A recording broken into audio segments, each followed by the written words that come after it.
Welcome to the Golf Channel Academy. I'm Dean Reinmuth.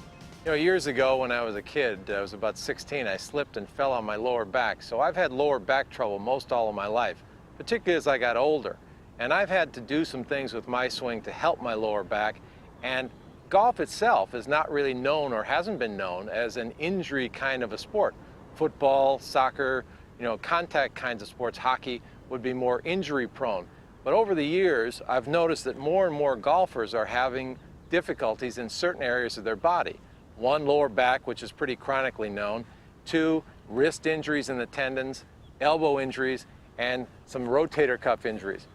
I have a friend of mine, Dr. Lee Rice, will be joining me later in the program, and he will talk about some of the injuries that he sees at his sports medical clinic.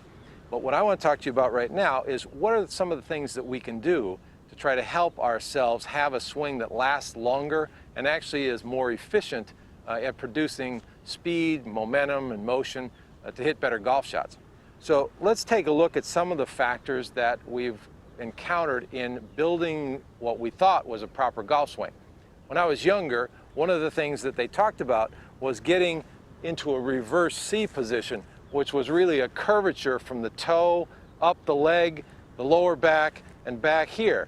That puts a tremendous amount of stress, though, on those vertebrae in the lower part of the back.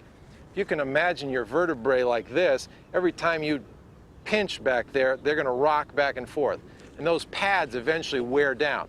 So we want to try to take a different approach to the back in the way we swing.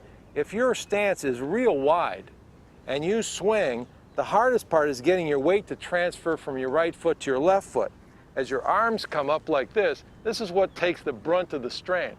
So what I'd recommend you do, instead of widening your stance so much, is start out with a more narrow stance, even more narrow than you've ever used. Make some swings at slow speed to get a different balance feeling. Now you'll notice now how my spine is straight up and down as opposed to being kinked back this way. Now there's another thing that I hear and I've seen about keeping your finish and tilting at a 45-degree angle. That swing would be more like this. Back swing,